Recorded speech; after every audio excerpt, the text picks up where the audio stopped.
నిన్న రాత్రి గౌరవ మాజీ ముఖ్యమంత్రి గారికి అడ్రస్ చేస్తూ బీఆర్ఎస్ పార్టీ అధ్యక్షునికి లెటర్ అడ్రస్ చేస్తూ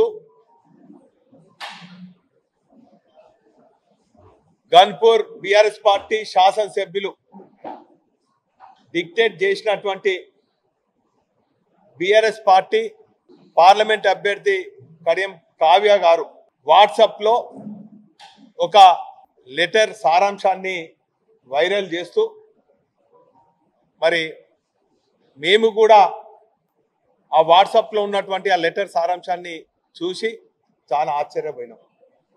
వాస్తవంగా ఆ లెటర్ ప్రసారం కాకన్నా ముందు నేను స్వయంగా 8 గంటలకు శ్రీహరి గారి ఇంటికి వెళ్ళి 31వ తారీఖు రోజున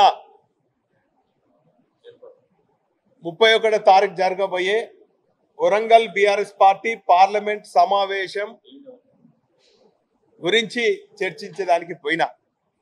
నేను వ్యక్తిగతంగా పోయినాను. అప్పుడు కూడా 31వ తారీఖు గురించి కార్యక్రమాల గురించి మాట్లాడినప్పుడు ఆ విషయం ఎక్కడ కూడా నాతో ప్రస్తావించలేదు. పైపెచ్చు రేపు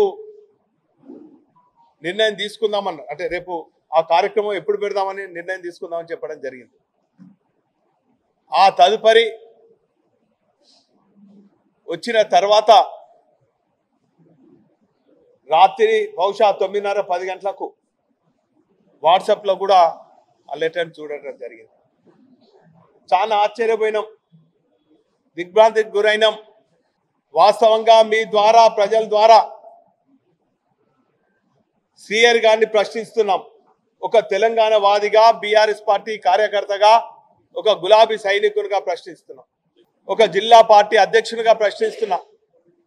నాయనా శ్రీహరి గారు, నువ్వు ఏ పార్టీలో ఉన్నా కూడా అహంకారంతోని, అణచివేత ధోరణితోని గతంలో ఉన్నటువంటి పార్టీలో కానీ ఎంతమందిని బలి పశువు చేసిన అన్నటువంటి విషయాన్ని ఇన్ని ఏళ్ళు వచ్చినాయి, నీకు సుమారు 75 ఏళ్ళ దానికి వచ్చినావు. ఇప్పటికైనా కూడా ఆత్మ పరిశీలన చేసుకోవాలి.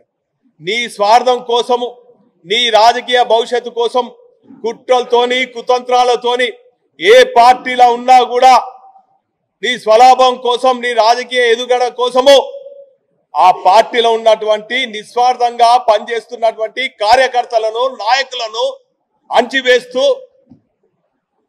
అహంకారపూరితంగా చేసినటువంటి కుట్రలు ఎన్నో ఉన్నాయి.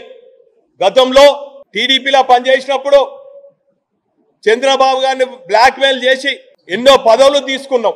ఆ పార్టీలో పనిచేస్తున్నటువంటి కార్యకర్తలను, నాయకులను, ప్రత్యేకించి నీ సామాజిక వర్గం, దళిత వర్గాల నాయకులను ఎదగకుండా అనేక నిర్బంధాలు చేసి కుట్రలు, కుతంత్రాలతోని చాడీలు చెప్తూ నాయకత్వానికి తప్పుడు సమాచారం ఇచ్చి వారి రాజకీయ భవిష్యత్తు లేకుండా చేసినటువంటి నీచమైన, నికృష్టమైన చరిత్ర నీదని కూడా ఈ సందర్భంగా తెలియజేస్తున్నాం.